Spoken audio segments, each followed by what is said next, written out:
Why do you like Lost so much? I don't like Lost. I love Lost. I think one of the things that was really incredibly gratifying about the show was the fact that it transcended national boundaries. Everyone needs the Lost fix. I love Lost so much. There's something very universal about our show. Lost has really become this global phenomenon. There are people in villages in any country you can name who know us by our characters' names. It's staggering.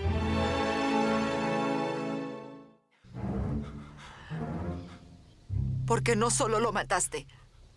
Porque quiero que vea. When you watch Lost performed in another language, it's very strange because you're hearing other voices come out of the mouths of our characters. Por favor, solta o telefone agora. I saw us all speaking Italian, which was a hoot. Ti amo anch'io. Non ci separeremo più. Te lo prometto. I actually met my Italian voice.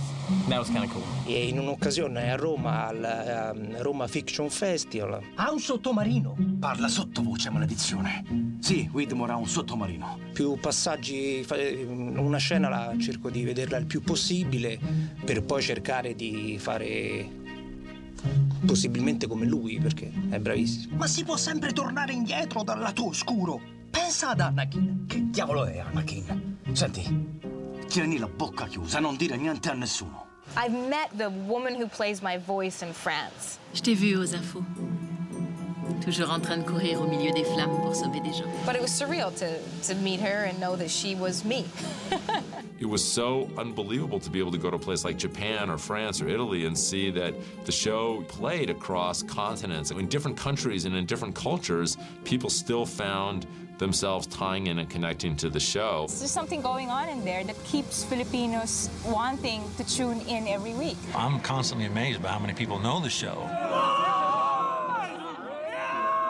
One of the greatest things that has ever happened to me in my life is the idea that this amazing and incredible fandom has developed around this show that I've been a part of.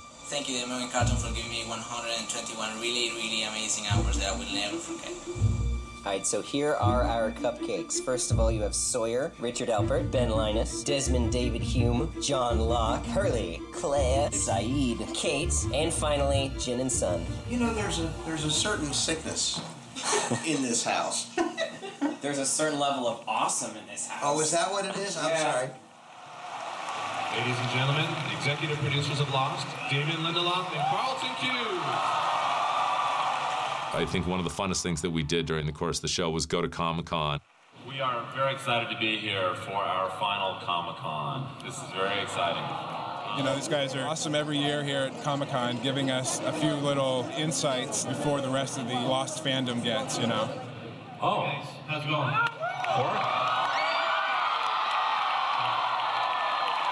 You know, you could have just called our office. Yeah, you didn't have to come to Comic-Con to ask a question.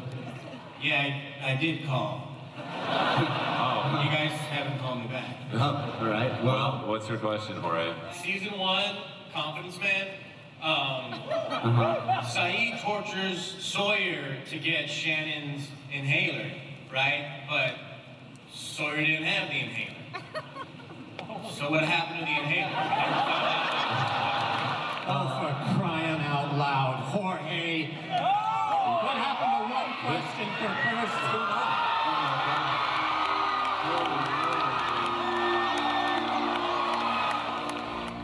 And that kind of communion with the people who watched the show was really one of the kind of great unexpected delights of doing Lost. Even knowing how big of a show it is until you actually see something like that, it's sort of an eye-opener of how special of a show this is and how fortunate you are to be a very small part of it. It's such an incredible experience. When you hear that roar and people cheering and, you know, our actors walk out on stage, it's just this wall of sound that comes out, and it's just so amazing. Fans are unbelievable. They're so loyal, extremely bright, just really dedicated to the show. It's just, I've never been on a show quite like this. I think the mystery aspect and the whole epic feel is the reason why Japanese are so into Lost. It stimulates your brain, but it appeals to your heart. It's not a TV show, it's like this big thing that everyone around the world can relate to, and it just drives everyone crazy. in the best possible way. We were in Mexico, my wife and I, and we drove to this little town that didn't even have a sign. They were like, "You're on Lost." And I was like,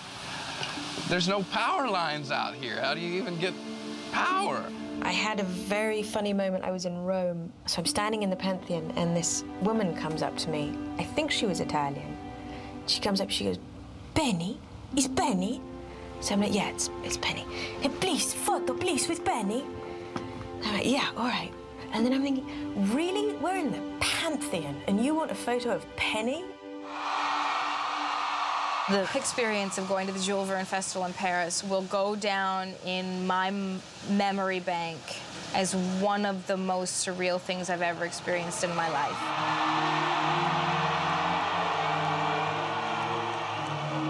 The sound that went on for a good 20 minutes of applauding Damon and Carlton and myself and Michael Emerson onto the stage, and you could feel the reverberation of energy pulsing out of this crowd. Alors, hey, attention. Je vais vous demander, c'est qui? C'est Jack? Oh, c'est Sawyer. Alors, c'est Claire. Sawyer it is. It's kind of wonderful knowing that these people are so entrenched in these characters and these situations that they actually mimic the clothes and mimic the hairstyles and they mimic everything.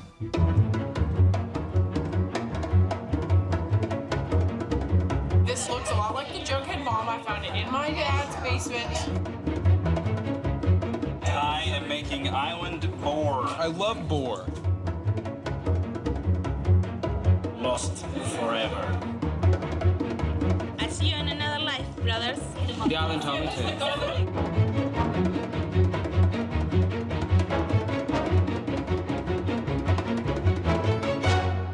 don't worry. I have tested this. I mean... Nothing is more inspiring to an artist than seeing someone else take what you've done to another level. This is the big Lost art exhibit. All of the things that have been online and 20 or more new paintings from all these amazing artists, all Lost inspired. And in the next couple of hours, people are gonna come in and be able to check it out. Take a look at all this amazing stuff. It is really humbling to walk into a gallery and see these artworks, you know, these things that people have spent a lot of time and creative energy on, and you go, wow, that's something. I was watching season 3 and like the whole curly van sequence, and it's right there. So I got that in there. That kind of like spurred the whole thing. So try to do something awesome. Just try to get as much characters and as much stuff going on as I possibly can, but it's pretty hard because there's so much going on.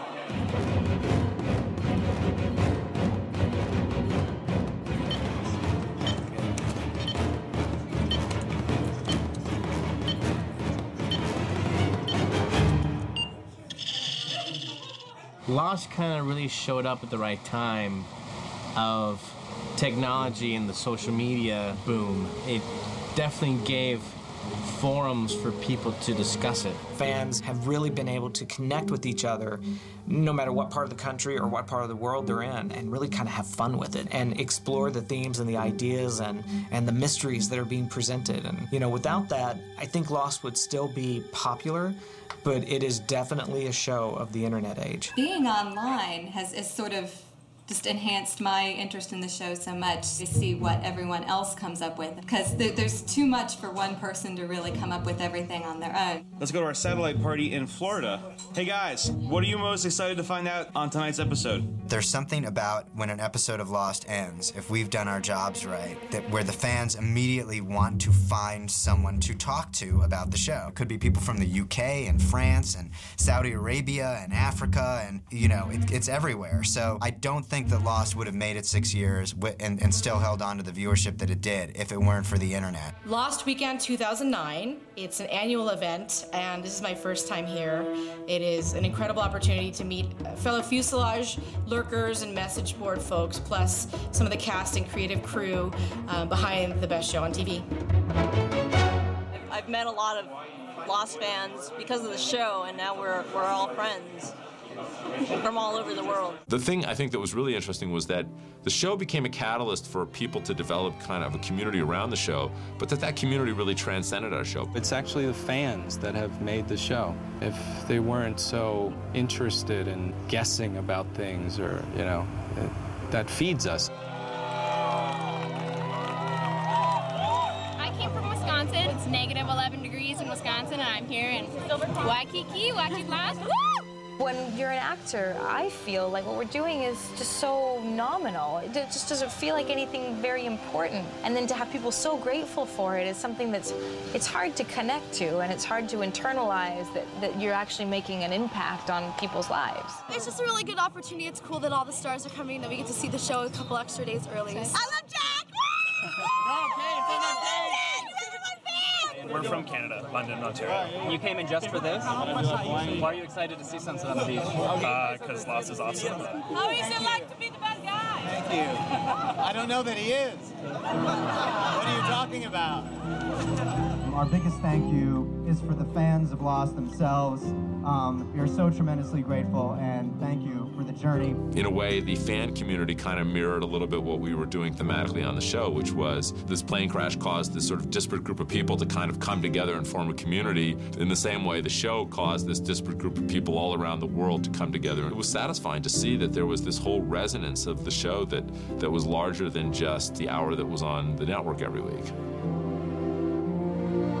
Without further ado, let's watch the show. Come here, enjoy.